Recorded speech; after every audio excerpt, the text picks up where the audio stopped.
কুল্লু নাফসিন যায়িকাতুল মাউত ওয়া ইন্নামা তুওয়াফাউনা উজুরাকুম ইয়াওমাল কিয়ামাহ ফামান যুহজিহা আনিন নারি ওয়া উদখিলাল জান্নাতা ফাকাদ ফাজ ওয়া মাল হায়াতুদ দুনিয়া ইল্লা মাতাউল গুরুর।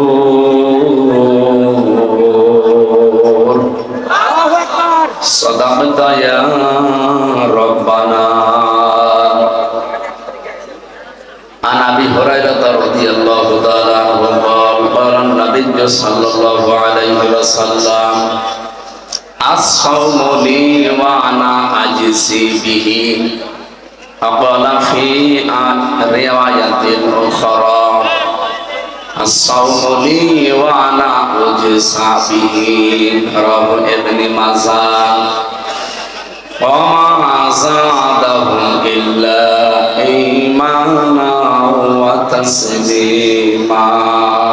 اللهم صل على محمد. এখানে কয় লক্ষ, এটা একটু উঁচু করা যায় না? আল্লাহ রাব্বুল আলামিন বলেন কিতাবুন আনজালনাহু ইলাইকা লিতুখরিজান নাসা মিনাজ যুলুমাতি ইলান নূর ইলা আখিরি আয়াত। খুব ভালো করে শুনবেন, আমি গতানুগতিক কথা বলি না, চিন্তা ভাবনা করি, ওখান থেকে কোনো তথ্য থাকলে বের করি। এই কোন দিকে তাকিয়ে আছেন? ড্রোন দেখেননি এর আগে? মাহফিলের পরে 10 মিনিট সময় ওখানে দেব, 10 ড্রোন দেখে বাড়ি যাবে। ড্রোন দেখে যদি কোরআন থুয়ে ওইদিকে তাকা। এই এলাকায় শাবনুরের বাড়ি না? না মানে এই সারসা থানায় বাড়ি। আমি জানি তো উনি এখন অস্ট্রেলিয়া আছে। যদি এখন এই রাস্তা দিয়ে হেঁটে যায়, আপনি তো মনে হয় ওইদিকে ছুটবে। এই জন্য আমার কথাগুলো তো আমার মুখ দিয়ে বের হচ্ছে, অ্যাডভার্টাইজ হচ্ছে। কথা আসলে কার? আল্লাহ। খেয়াল করে শোনেন, দেখবেন মজা পাবেন। আল্লাহ পাক বলেন এই একটা কিতাব আপনাকে আমি দিয়েছি, আপনার প্রতি এটা নাজিল করেছি এই কারণে লিতুখরিজান নাসা মিনাজ যুলুমাতি ইলান নূর, আপনি মানুষদেরকে অন্ধকার থেকে বের করে নিয়ে আসবেন আলোর দিকে। ঠিক এরকম সেম কথা দিয়ে, এরকম ক্যাটাগরি দিয়ে আল্লাহ আরেকটা আয়াত নাজিল করেছেন সূরা নিসার 105 নম্বর আয়াত। ইন্না আনজালনা ইলাইকাল কিতাবা বিল হাক্কি লিতাহকুমা বাইনান নাস বিমা আরাকাল্লাহ ইলা আখিরি আয়াত। আল্লাহ তাআলা বলেন অবশ্যই আমি আপনার প্রতি কিতাব নাজিল করেছি। কেন? লিতাহকুমা বাইনান নাস, আপনি এইটা দিয়ে মানুষের ভেতরে ন্যায় বিচার করবেন। কিভাবে করবেন? বিমা আরাকাল্লাহ, যেভাবে আল্লাহ আপনাকে দেখিয়েছেন। দেখেন দুইটা আয়াতের প্যাটার্ন কিন্তু প্রায় একরকম। আগে বল এই কি গো, এখানে এত আওয়াজ কানে আসলে তো আমি কথা বলে যাব। ভাই এখানে যারা আছেন একটু পিছিয়ে যান, একটু পিছান যান, একটু পিছান স্যার, একটু পিছিয়ে নিলে ভালো হয়। একটু পিছিয়ে নেন তো ভাই। কি দেখবেন কি? হ্যাঁ কথা শোনা যাচ্ছে না? বহু দূর থেকে কি দেখার জন্য কথাগুলো শোনেন, কি বলছি শোনেন। শোনা তো যাচ্ছে। রমজান মাস এমনিতে, তারপরও এটা সর্বোত্তম ইবাদতের ভেতরে 1 নম্বরে আছে। আফদালুল ইবাদাতি তিলাওয়াতুল কোরআন, তার ভেতরে 1 নম্বরে না? নবীজি তো ফজল শব্দ দিয়ে আরম্ভ করতে পারতেন, আফজল দিলেন কেন? পৃথিবীতে সবচাইতে বড় নেকির কাজ নফলের ভেতরে এর চাইতে উত্তম আল্লাহর কাছে আর নেই। এই জন্য আহলুল কোরআনি হুম আহলুল্লাহি ওয়া খাসসাতু বলা হয়েছে। যারা কোরআনওয়ালা লোক এরা শুধু আল্লাহর পরিবারের লোক না, এরা নির্দিষ্ট এবং খাস ব্যক্তি। সেই কোরআনওয়ালা হওয়ার জন্য আজকের এই আয়োজন আমাদের, নাকি? আপনি আয়াতের দিকে একটু খেয়াল করে দেখেন, আল্লাহ 2টা আয়াত নাজিল করার মানে প্যাটার্নটা একরকমই ফিরায়। বললেন আমি আপনাকে কিতাব দিয়েছি, কি করবেন? আপনি মানুষকে অন্ধকার থেকে আলোর দিকে বের করবেন। দ্বিতীয় আয়াতে বললেন আপনাকে আমি কিতাব দিয়েছি কেন? মানুষের ভেতরে ন্যায় বিচার করবেন। কি বুঝলেন এখান থেকে? কোরআনে কারিম দিয়ে আমরা যারা এই যে এতক্ষণ 3-4 জন মিলে আমরা ডাকলাম আপনাদেরকে, অন্ধকারের পথ বিভিন্ন রকমের আছে, এই অন্ধকার থেকে আলোর পথ ইসলামের দিকে আহ্বান জানালাম। হ্যাঁ, এটা আহ্বান জানানো সম্ভব কোরআন দিয়ে এবং সহজ সরল। তামাম দুনিয়ায় অবস্থা হয়তো একরকম না, কিন্তু এটা এদিকে আসেন, এদিকে আসেন, এদিকে আসেন, এদিকে আসেন।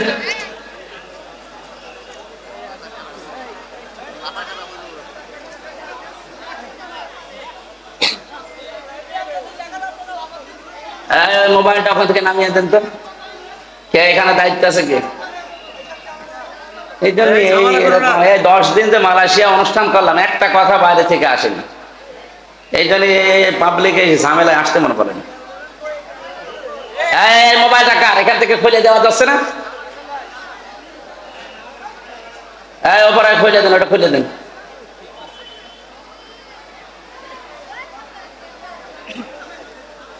যান, এখান থেকে বসেন। এই মোবাইলটা কার? এখান থেকে সরেন তো। হয় ওখানে বসেন না বাড়ি চলে যান। যান।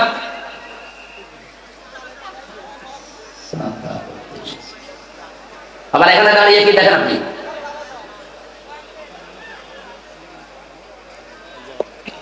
আপনাদের গুরুত্বপূর্ণ কথা থাকলে বলেন, 1 মিনিট সময় দিলাম, বলেন যা ভাল লাগে বলেন। হয়েছে? কথা হয়েছে?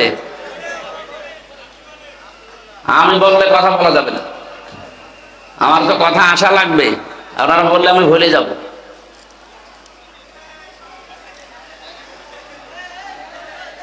আমরা কোরআনে কারিম দিয়ে মানুষদেরকে অন্ধকারের ভেতর থেকে আলোর দিকে বের করার জন্য সারা পৃথিবীতে, বিশেষ করে মুসলমান যারা, তারা চেষ্টা চালাচ্ছে কম বেশি।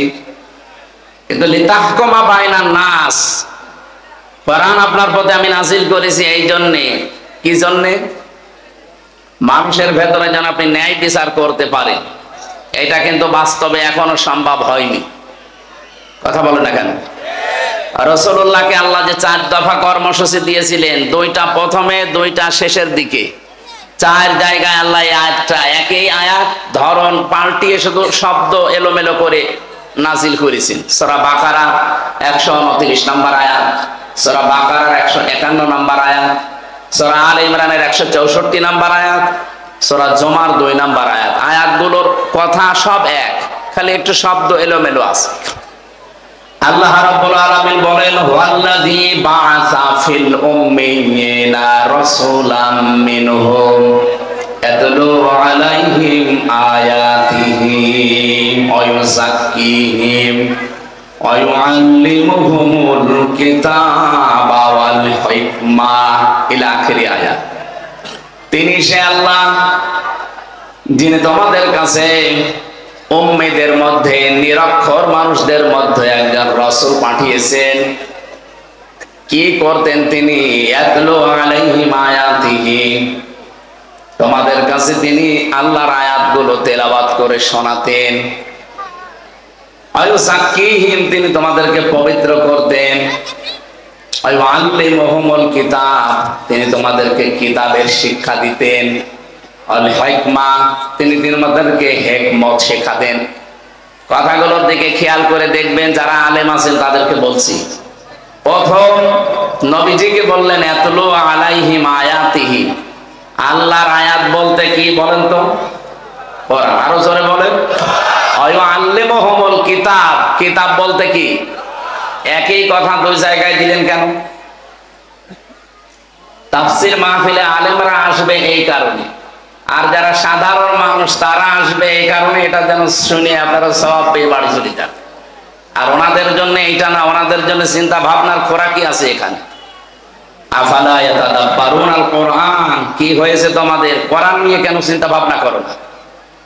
আমরা আয়াতুল্লাহ বলতে আল্লাহর কিতাব বুঝি, কিতাবুল্লাহ বলতেও আল্লাহর কিতাব বুঝি। রাসূল আসবে, উনি আল্লাহর আয়াত তেলাওয়াত করে শোনাবে। তিনি পবিত্র করবে আমাদেরকে, এরপরে আবার বলেন তোমাদেরকে কিতাবের শিক্ষা দেবে। কি এটা? কি প্রথমে যে দুইটা কাজ তিনি আল্লাহর আয়াত তেলাওয়াত করে মুহাম্মদুর রাসূলুল্লাহ শুনিয়েছিলেন। আয়ুযাক্কিহিম, এটা দিয়ে তিনি পবিত্র করেছিলেন, হয়তো ব্যক্তি পরিবার এ পর্যন্তই। এরপরে আরো দুইটা শব্দ আছে, আয়ুআল্লিমুহুমুল কিতাবা ওয়াল হিকমা। এই দুইটা করতে গেলে অবশ্যই আপনাকে কিতাবের শিক্ষা হিকমতের সাথে এটা বাস্তবায়ন করা লাগবে। ওই জামানায় আরবদেরকে নিরক্ষর বলা হয়, উম্মি বলা হতো। ওরা যতদিন পর্যন্ত কোরআনে কারীম তেলাওয়াত করেছে, নিজেদের ভেতরে সংশোধনী চালিয়েছে, এ পর্যন্ত কোনো সমস্যা দেখা দেয়নি। কিন্তু যখনই আয়াতের এই পরের দুইটা শব্দ আল্লিমুহুমুল কিতাব, তিনি তাদেরকে কিতাবের শিক্ষা দিয়েছেন, মানে কিতাবের এটা বাস্তবায়ন করে দেখিয়েছেন। আল হিকমা শব্দের ব্যাখ্যা পড়লে আপনি এটা ক্লিয়ার পেয়ে যাবেন ফি জিলালিল কোরআনের ভেতরে। হিকমা শব্দটা হাকামা থেকে এসেছে। আমরা যারা বিশেষ করে কামেলে যারা পড়ে বা পড়াই, তারা দেখবেন এই যে আমরা হাকিম বলে মানুষকে জানি, পৃথিবীতে হাকিম কিন্তু খুব বেশি মানুষ ছিলেন না। আমরা একজন হাকিমের নাম বেশি শুনি, তার নাম হযরতে লোকমান হাকিম। লোকমান কি ছিলেন? কি জবাব দিলেন না? আমাদের দেশেও হাকিম আছে না? নেই? গাছতলায় বসে আছে, হাত দেখে বলে দেয় যে 3 বউ হবে, হাকিম। আরো বিভিন্ন রকমের হাকিম। রোজার মাস তো চাও তো খাওয়া যাচ্ছে না, আর এক ঝামেলা। কাশি মিটে পড়লে তো আর এক সমস্যা পড়ে।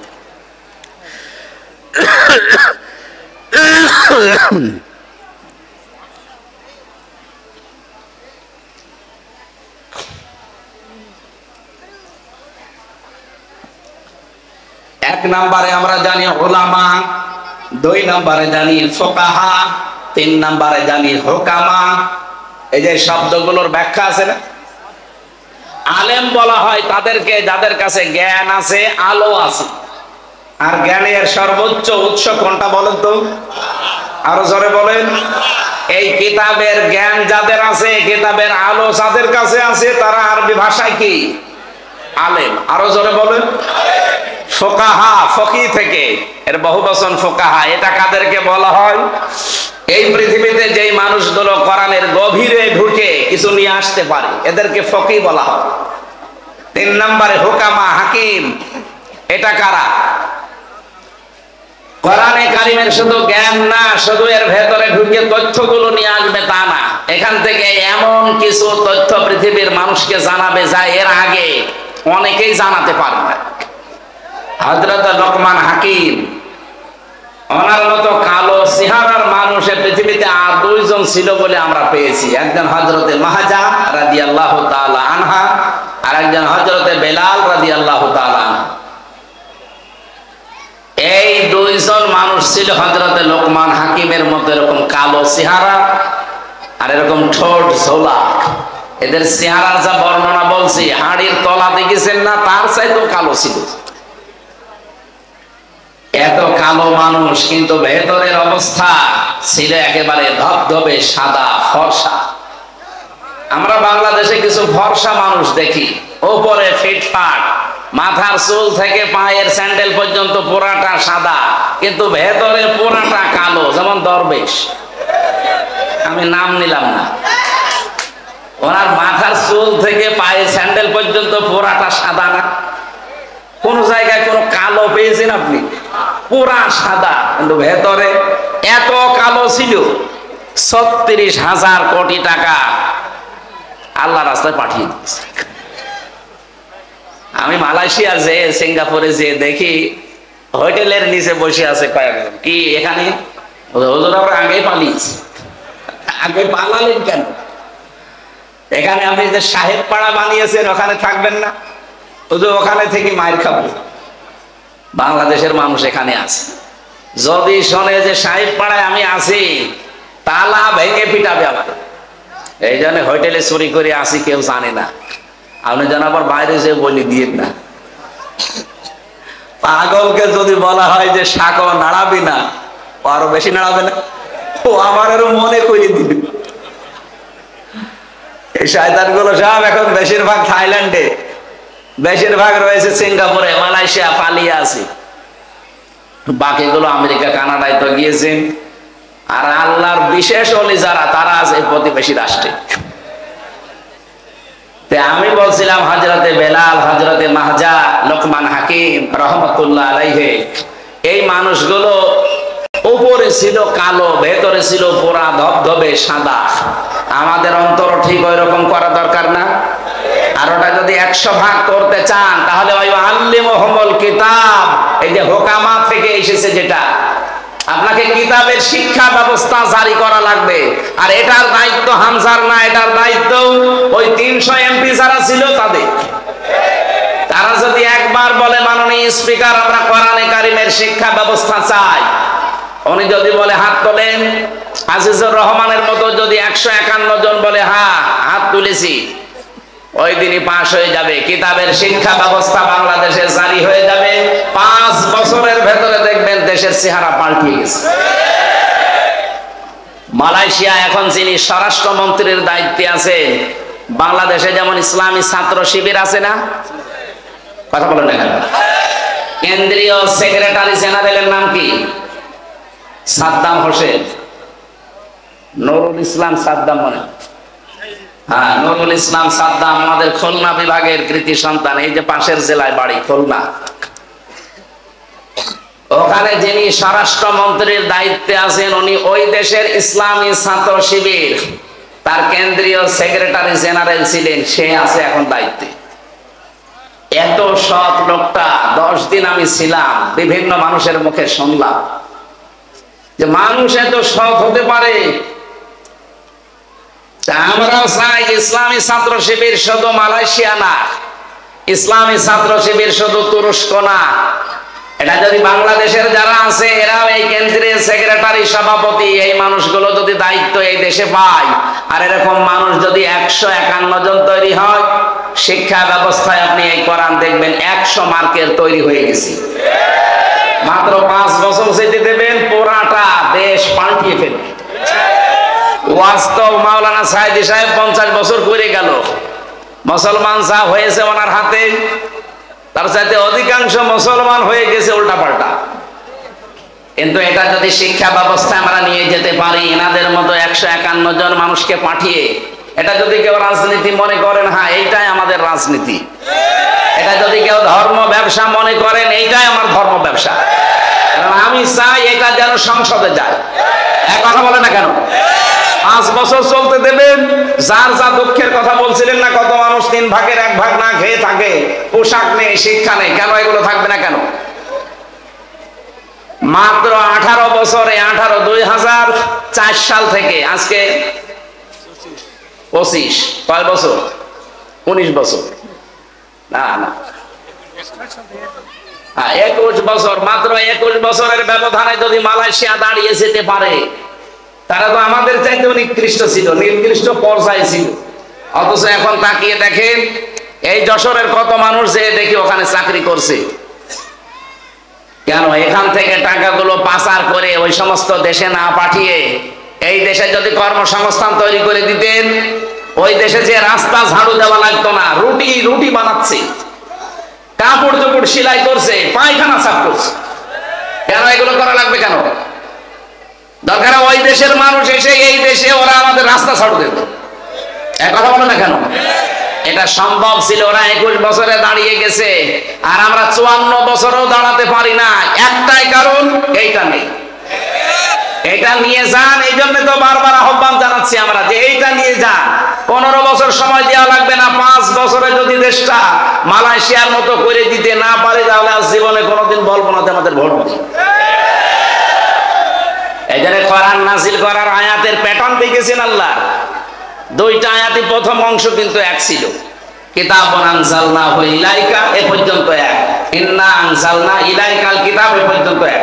এরপরে আল্লাহ দিয়েছেন দুই বিষয়, লিতুখরিজান নাস মিনাজ যুলুমাতি ইলান নূর, তোমরা মানুষদেরকে অন্ধকার থেকে আলোর পথ দেখাবে, এটা আমরা দেখাচ্ছি 54 বছর। কিন্তু দ্বিতীয়টা যদি আমরা মানতে পারতাম, মালয়েশিয়ার মতো, সৌদি আরবের মতো, তুরস্কের মতো, আফগানিস্তানের মতো, লিতাহকুমা বাইনান নাস, এই কোরআন দিয়ে আমি বিচার ব্যবস্থা, ন্যায় বিচার কায়েম করব, তাহলে 13 বছর এটিএম আজহারুল ইসলামকে জেলখানায় পড়ে বসালাই, উনি অনেক আগেই বের হয়ে চলে আসতেন। এই কথা বলেন না কেন? ন্যায় বিচার নেই, এই জন্যই মাসলুম মানুষটা জেল খাটতেছে। বিচারপতি পালিয়েছে, মামলার বাদী পালিয়েছে, এমনকি সরকারও পালিয়েছে। যে বিচারপতি রায় দিয়েছিল সেও পালিয়েছে, তো উনি জেলে থাকবে কোন কারণে? আমরা চাই কোরআনে কারিমের লিতাহকুমা বাইনান নাস বিমা আরাকাল্লাহ, আল্লাহ যেভাবে আমাদের দেখিয়েছেন, আল্লাহর দেখানো পদ্ধতিতে বিচার ব্যবস্থা আমরা তৈরি করব। ওখানে কোনো অবিচার হবে না, সব জায়গায় প্রতিষ্ঠিত হবে তখন ন্যায় বিচার। কথা বলেন ঠিক কিনা? এটা কি দেখার আগ্রহ আছে? শুধু সামিয়ানার নিচে সব জায়গায় যেন আগ্রহ থাকে যে আমরা দেখতে চাই বিচার ব্যবস্থায় কোর্টের, আপনি যশোরের আদালতে যান, কোর্টের ইট পর্যন্ত টাকা চাই, টাকা দিয়ে যান। আমি প্রথম যখন 11 সালে জেলে গিয়েছিলাম, আমার জেল থেকে বের করার সময় পুলিশ, মানে আমি প্রথমে কারাগারে, আদালতে ছিলাম, এই যে থানা, বের হয়ে চলে আসছে, আমার বলছে টাকা দেন। টাকা পাবো কোথায়? না, আপনাকে যারা দেখতে এসেছিল আমরা জানি আপনাকে টাকা দিয়েছি। আরে শয়তানে তো ওই পর্যন্ত জানি। পরে আর কি, ওই সময় 11 সালে 10 টাকা দিলাম, তাও খুশি। এমন কোন দিক বিভাগ আছে বাংলাদেশে যেখানে এরকম টাকা চাই না? কথা বলে না কেন? প্রত্যেকটা একটা ফাইল এখান থেকে উপরে উঠতে চায় না টাকা ছাড়া। এই দৃশ্য আর সামনে আমরা দেখতে চাই না, এই জন্যই তো এত কিছু করা লাগছে। এই দৃশ্য যেন কেউ সামনে আর কেউ তৈরিও করতে না পারে, সজাগ থাকা লাগবে।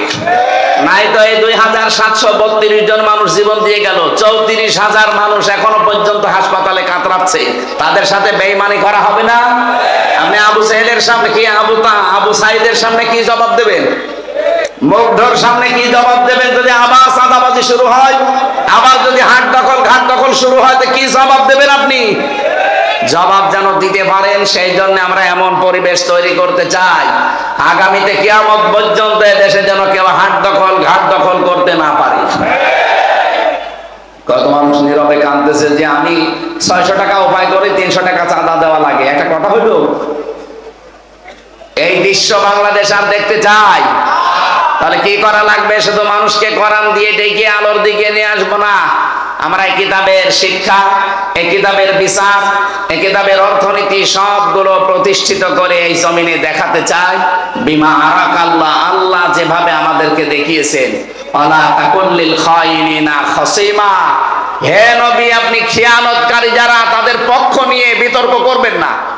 আজ বাংলাদেশে প্রমাণ হয়ে গেছে 54 বছরে কারা জাতির সাথে, নিজেদের সাথে খিয়ানত করেছে। এক কথা বলে না কেন? যারা খিয়ানত করেছে আমরা তাদেরকে চিনি না? এই খিয়ানতকারীদের পক্ষ নিয়ে তারা ঝগড়া করেন আমাদের সাথে, আমার বিবেক আছে?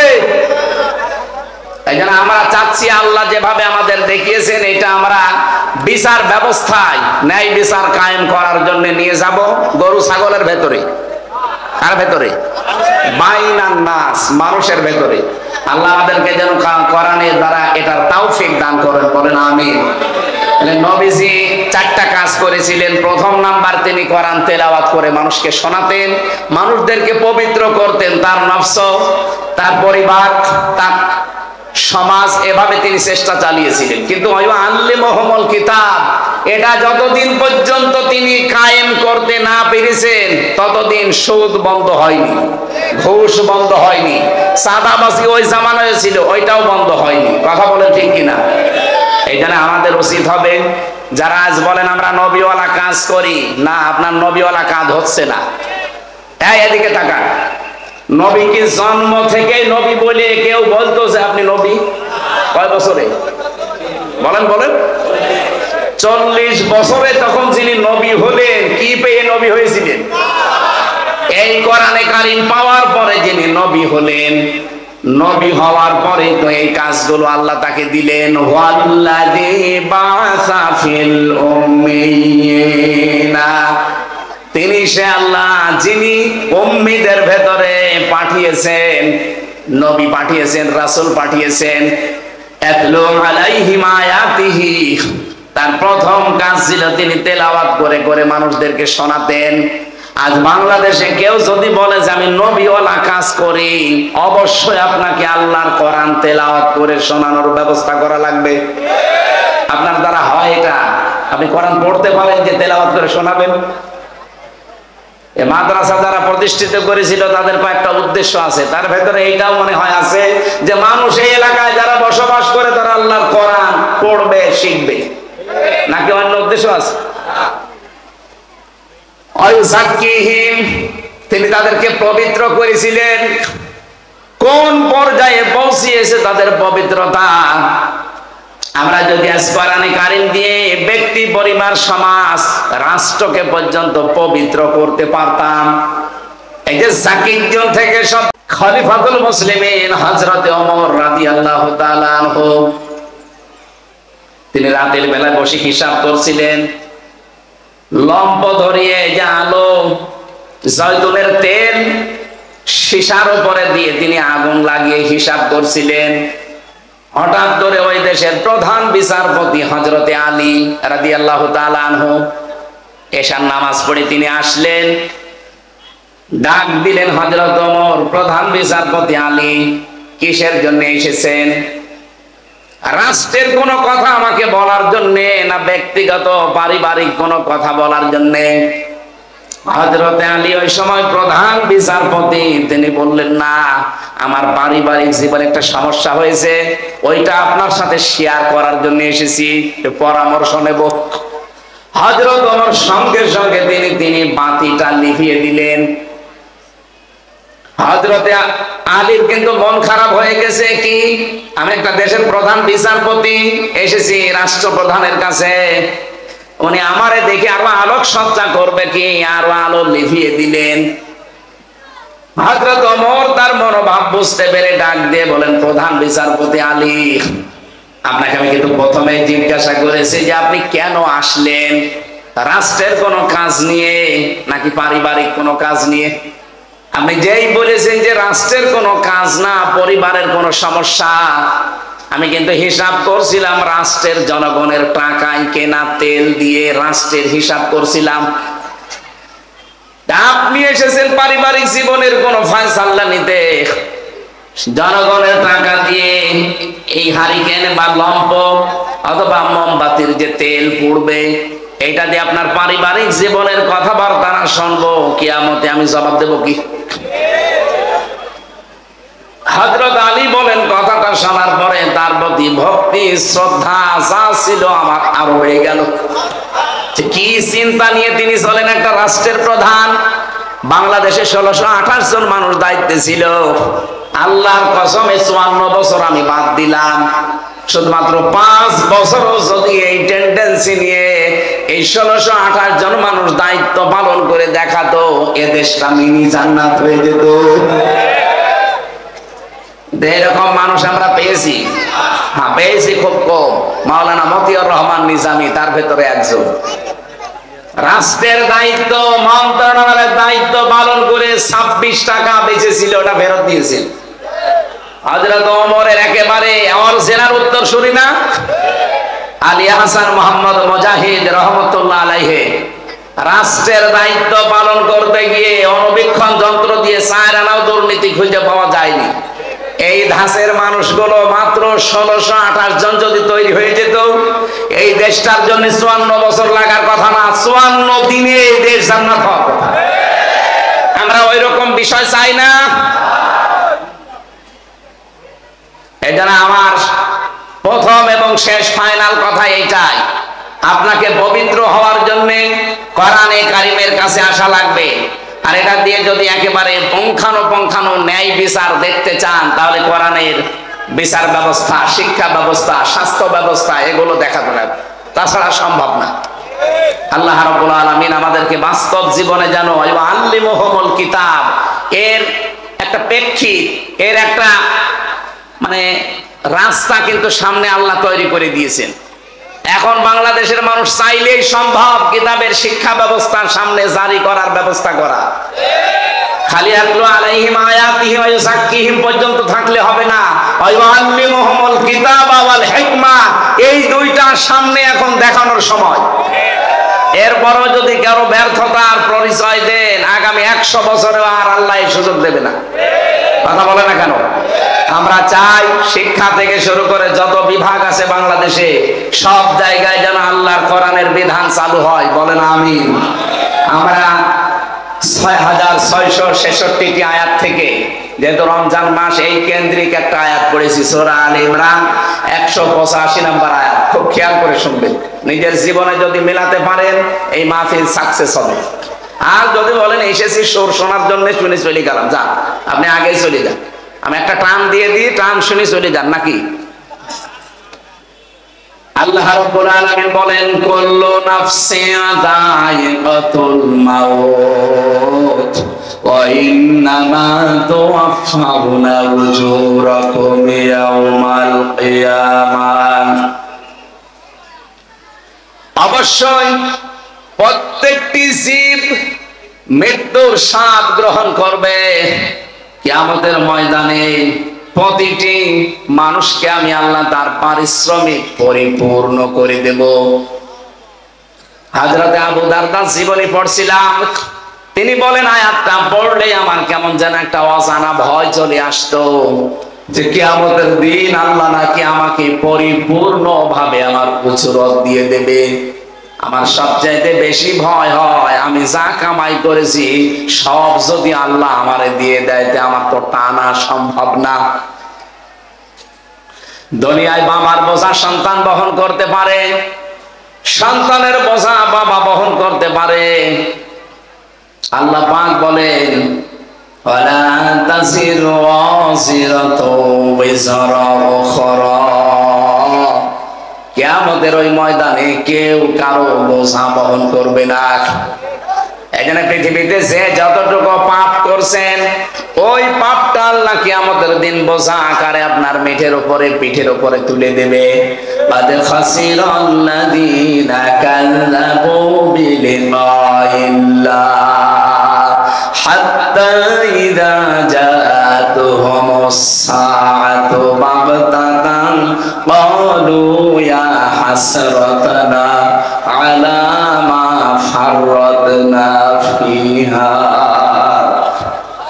সূরা আনামের 30 নম্বর আয়াতে আছে, অবশ্যই ওই মানুষগুলো ক্ষতিগ্রস্ত হয়ে গেছে, হবে না। কদ খসিরা মাজির সিগা, অবশ্যই ক্ষতিগ্রস্ত হয়ে গেছে, সর্বনাশ হয়ে গেছে ওই মানুষগুলোর জন্য। কিয়ামতের দিন আল্লাহর সাথে যে সাক্ষাৎ হবে, আল্লাহর সামনে যে জবাব দেওয়া লাগবে, উনি যে পরিপূর্ণভাবে আপনাকে পারিশ্রমিক দিয়ে দেবে, এটা যারা বিশ্বাস করে না। হাত্তা ইযা জাআতুহুমুস সাআত, হঠাৎ করে যখন তাদের সামনে মরণ চলে আসে। এখানে সাআতুনের অর্থ দুইটা। এখানে আলেম যারা আছেন সাআতুনের অর্থ ভালো করে মিলাবেন দুইটা। এক নম্বরে সাআতুন মানে মৃত্যু, দুই নম্বরে সাআতুন মানে কিয়ামত। হ্যাঁ, এটা মরণ হতে পারে, কিয়ামত হতে পারে। মরণের পরে বা কিয়ামতের পরে ময়দানে মাহশারে এই মানুষগুলোর সামনে যখন আমল নামাটা আল্লাহর সামনে তুলে ধরব, পাপের বোঝাটা, হঠাৎ ওই মানুষগুলো আল্লাহকে বলবে, ক্বালু ইয়া হাসরাতানা, আফসোস, আলা মা ফাররাতনা ফিহা, পূর্বে যা পাঠিয়ে রেখেছিলাম ওইটার দিকে তাকাবে আর আফসোস করবে, আমি কেন পাঠালাম এইটা। এতটুকু আল্লাহ যদি শেষ করে দিতেন আমি আয়াতটাই পড়তাম না। এর পরের শব্দটা আমাদের জন্য, অহুম ইয়াহমিলুনা আওসারহুম আলা দুহুরিহিম আলা সামা ইয়াজিরুন। রব্বুল আলামিন বলেন, অ মানে এবং হম মানে তারা, ইয়াহমিলুন এটা হামালা, ইয়াহমিলু মানে বহন করা। এটা মজারের বর্তমান, ভবিষ্যৎ, প্রেজেন্ট, ফিউচার। ঝাড়ের বহুবচনাল ঝাড়, জহুর মানে পিঠ, হোম মানে তাদের। আল্লাহ বলেন কিয়ামতের ওই কঠিন ময়দানে যখন তার পিঠের ওপরে তার পাপের বোঝা সমূহ চাপিয়ে দেব। এদিকে খেয়াল করে, আল্লাহ কিন্তু ছাড় দেননি, আও ছাড় দিয়েছেন। প্রশ্ন আসতে পারে, আমি এখন 33 বছর বয়সের মালিক। কত? আমার এই 33 বছর বয়সে আমি যত অপরাধ করেছি, একটা বান্ডিল বেঁধে বোঝা আকারে আমার পেটের উপরে তুলে দিলে এটা ছাড় হয় 1 বছর। দাও ছাড় দিলেন কেন? তাফসিরে মাযহারি মুফাসসির লিখেছেন, আউসারের ব্যাখ্যায় আমি হয়তো 33 বছরে মারা গেলাম, কিন্তু এমন এমন কাজ আমি দুনিয়ায় জারি করে গেলাম যেটা গোনায়ে জারিয়া। আমরা অনেকেই মনে করি সাদগায়ে জারিয়া আছে, গোনায়ে জারিয়াও আছে। কথা বলেন না কেন? এই মাদ্রাসা যিনি কায়েম করেছিলেন তিনি সাদগায়ে জারিয়া তৈরি করে দিলেন। এর পাশাপাশি কেউ যদি একটা সিনেমা হল তৈরি করে দেয়, সে কি সাদগায়ে জারিয়া না গোনায়ে জারিয়া? বলেন বলেন। এই লোকটা কিয়ামত পর্যন্ত এই মাদ্রাসার কারণে ওনার যে সওয়াবের নেকির বোঝাটা দিন যত যাবে এ বোঝা একটা একটা করে বাড়তে থাকবে। পাশে যে লোকটা সিনেমা হল বানিয়েছে, যে লোকটা সুদের কারবার তৈরি করে চলে গেছে, ওটা যতদিন পর্যন্ত ওই সুদি ব্যাংক, ওই সিনেমা, ওই অত্যাচারী জুলুম নির্যাতনের ওই দলটা যতদিন থাকবে, ও হয়তো নেই কিন্তু ওই দলের লোকজন আছে। কথা বলে না কেন? ওর সিনেমা হল আছে, ওর সুদি ব্যাংক আছে। ও মরে গেছে কতদিন আগে, ওর বোঝা তো পাপের একটা হওয়ার কথা, কিন্তু কিয়ামতের দিন ও যখন উঠবে লক্ষ লক্ষ পাপের বোঝা, আল্লাহ পাক বলেন একটার পরে একটা চাপাতেই থাকবো। এর নাম ইয়াহমিলুন। শুধু এখন না, বর্তমান, ভবিষ্যৎ। ভবিষ্যৎ বলতে কিয়ামত পর্যন্ত। এখানে আমার এই 33 বয়সে আমি এমন কিছু কথা, এমন কিছু কাজ, এমন কোন কিছু আঞ্জাম যেন দিয়ে না যায়। আমার একটা বোঝাই তো আমি পারি না, এখন আবার বোঝার পরে বোঝা তৈরি হতে আছে। আল্লাহ রাব্বুল আলামিন বলেন কিয়ামতের দিন যখন এই লোকটা বোঝা বহন করে নিয়ে যাবে, একটার পরে একটা চাপাতে থাকবো। আলা সামা ইয়াসিরুন, ফেরেশতারা দেখে বলবে কত নিকৃষ্ট বোঝা এই লোকটা বহন করে নিয়ে যাচ্ছে। বলেন নাউজুবিল্লাহ। আজকে হয়তো একজনকে হত্যা করে রাস্তা দিয়ে গেলে আপনাকে মানুষ খুনি বলে তাড়া দেবে, ধর্ষণ করে গেলে ধর্ষক বলে তাড়া দেবে। এখন কি এমনকি বাংলাদেশে এখন যে পজিশন, ধর্ষণ করে যদি আপনি চলে যান আর আপনার পক্ষে যদি কোনো উকিলও দাঁড়ায়, জনগণ সে উকিলকেও পিটিয়ে মেরে ফেলবে। এই যে আয়েশা, আয়েশা নাকি না, আসিয়া, এই মেয়েটাকে যারা ধর্ষণ করেছিল, ওই ধর্ষকদের পক্ষে যে উকিল দাঁড়িয়েছে, ওই উকিল পর্যন্ত পিটানি খেয়েছে। এই লোকটা ধর্ষক, আপনি ওর পক্ষে দাঁড়ালেন কেন? ওকালতি করার জন্য। এই জন্য উকিলও মায়ের খায়। কিয়ামতের দিন আপনি পাপের বোঝা বহন করে যখন নিয়ে যাবেন, ধর্ষককে দেখলে মানুষ ধর ধর, ধর্ষক যাচ্ছে যেমন তাড়া দেয়, খুনিকে দেখলে খুনি যাচ্ছে ধর তাড়া দেয়, চোর দেখলে চোর যাচ্ছে ধর তাড়া দেয়, ছিনতাইকারী দেখলে বলে ছিনতাইকারী যাচ্ছে ধর তাড়া দেয়। কিয়ামতের দিন ফেরেশতারা বলবে ধর, পাপের বোঝা নিয়ে যাচ্ছে। আপনি নিজের সাথে এবার মিলান তো, আপনারে আমার এই 33 বছরে আমি মিলালাম। মাওলানা আজিজুর রহমান ওনার 60 বছরে মিলাদ, জাহাঙ্গীর হোসেন ওনার 60 বছরে মিলাদ। কিয়ামতের দিন আমরা যা করেছি কিন্তু আল্লাহ আমার পিঠের উপরে তুলে দেবে। যাই করেন, পাপের বোঝা যদি আল্লাহ তুলে দেয়, ফেরেশতারা যদি বলে দেখ কত নিকৃষ্ট বোঝা হামজা বহন করে নিয়ে যাচ্ছে, ওই সময়ের যে লজ্জা আমি কার কাছে দেবো বলে? ওই লজ্জা যেন না লাগে সেই সময় এখনই। এখনো সূর্য পশ্চিম দিকে ওঠে নাই, এখন আমার মরণের গড়গড়ানি শুরু হয়নি, সুতরাং পরিবর্তন হওয়ার সুযোগ নেই। বলেন বলেন, এখনই সময় পাল্টান। শয়তান তো বাধা আছে, শয়তান তো আপনাকে ধোঁকা দিতে পারবে না। কি বাধা নেই? এরপরেও যদি আপনি পরিবর্তন হতে না পারেন, আপনি মনে করবেন আপনি নিজেই একটা শয়তান। শয়তান বাধা আছে, এরপরও এত সুযোগ থাকার পরও আপনি যদি পাল্টাতে না পারেন, শয়তান বাধা আছে, আপনি পাল্টাতে পারেন, আপনাকে ধোঁকা দেয় কে? তার মানে আপনি নিজে একটা শয়তান। কথা বলে না কেন? আপনার থেকে তো এখন আমার মনে হয় আশ্রয় চাওয়া লাগবে। আমরা আউযু বিল্লাহি মিনাশ শাইতানির রাজিম বলি, এখন বলা লাগবে আউযু বিল্লাহি মিনাজ যশোদ্দ বলা যাচ্ছে না। এই জন্য আমরা এই মুহূর্তে সিদ্ধান্ত নেওয়া লাগবে, কিয়ামতের দিন আল্লাহ প্রত্যেককে তার উজুরত যা করেছে লোকটা একেবারে পঙ্খানো দেবে, কোনো কম বেশি নেই। ফামান যুহজিহা আনিন নার, খুব কঠিন শব্দ, আমি ব্যাখ্যায় পড়তে গিয়ে আমি নিজে আশ্চর্য হয়ে গেছি, এর আগে আমি এভাবে বুঝিনি। ফামান যুহজিহা, আল্লাহ রাব্বুল আলামিন বলেন যেই লোকটাকে বাঁচিয়ে দেওয়া হবে, যুহজিহা আনিন নার, জাহান্নামের আগুন থেকে বাঁচানো হয়েছে না বাঁচানো হবে? বলেন বলেন। তার মানে পরীক্ষা আমাদের সবার সামনে আছে। ফামান যুহজিহা আনিন নার, যে লোকটাকে জাহান্নামের আগুন থেকে বাঁচানো হবে, ওয়া উদখিলাল জান্নাতা ফাকাদ ফাজ, এবং যাকে জাহান্নামে প্রবেশ করানো হবে না করানো থেকে, 3 নম্বরে স্ত্রী সহবাস থেকে, 4 নম্বরে হারাম যত কাজ আছে সব কাজ থেকে আপনাকে বিরত থেকে আল্লাহকে দেখানো লাগবে, এর নাম রোজা। অন্যান্য নবীর উম্মতের উপরে কি ফরজ ছিল? সিয়াম। বলেন বলেন। আমাদের উপরে রোজা। সিয়াম তো দিয়েছে, সিয়ামকে পরিপূর্ণতায় নিয়ে যেতে হলে অন্য নবীর উম্মতের মতো আপনি খাবার খাবেন, কথা বলবেন না, রোজা হবে?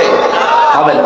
মরিয়ম আলাইহিস সালাম শুধু কথা বন্ধ, খাবার খেতেন, পানি খেতেন, রোজা হয়ে যেত। আমাদের এরকম নেই। আমাদের রোজা হচ্ছে, রোজা থাকবেন কিন্তু এই 4টা জিনিস থেকে আপনি বিরত থাকবেন। এই রোজা কাঙ্ক্ষিত মানের পর্যায়ে পৌঁছাবে। আল্লাহ রাব্বুল আলামিন জাহান্নামের যে আগুন আছে এখান থেকে বাঁচিয়ে রায়্যান নামক একটা দরজা দিয়ে এমন জান্নাতে প্রবেশ করাবে, যেখানে প্রবেশ করা হয়ে গেলে আল্লাহ তাআলা বদ্ধ করে দেবে, অন্য কাউকে আর ঢুকতে দেবে না। সুতরাং রায়্যান নামে এই দরজাটা আমরা, প্রশ্ন পরে দিয়েন,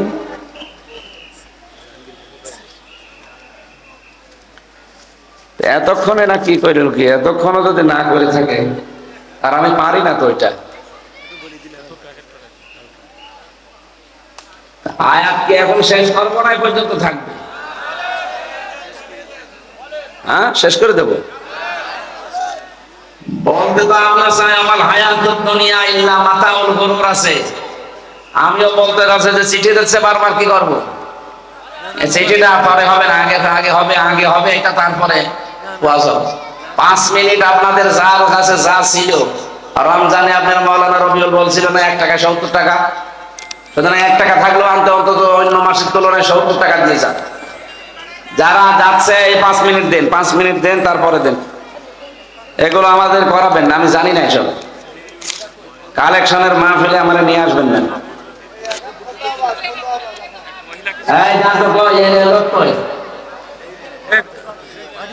একটু তাড়াতাড়ি করেন। আপনাদের এই শাসা, এরপরে কোথায় যেন স্যার আর মাহফিল আছে একটা, 6 তারিখে না 5 তারিখে আছে না? 8 তারিখে শারশা আছে, বসতপুর শারশা, এখানে 8 তারিখে একটা মাহফিল আছে স্যারের, আমরা ওখানে থাকবো। আসলে আলোচনা ভেতর ডিস্টার্ব হয়ে গেল, আমি তো গতানুগতিক কথা বলছি, আমি গবেষণা করে কথা বলি, কথা বলতে বলতে তো ভুলে যাচ্ছি, কিভাবে বলবো? আপনি এখানে এসে বলেন, আমি শুনি। জীবনে আপনি সিয়ামের আর সাওমের ব্যাখ্যা শুনেছেন? আজকে শুনলেন কোথাও? আমাদের কথা বোঝাতে হলে একেবারে নিস্তব্ধ পরিবেশ দেওয়া লাগে। আপনারা টাকা তোলেন, কালেকশন করেন। মাহফিল নিয়েছেন কেন? অন্য হুজুর নিয়ে আসবেন যারা কালেকশন করতে পারে। আমরা ওঠেন কেন? ভাই 5 মিনিট যখন চাচ্ছে, যাক, কি করা যায়?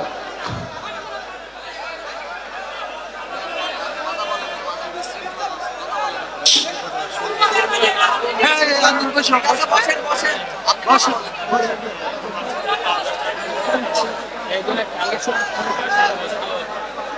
কালেকশনে ব্যস্ত হয়ে গেলেন নাকি?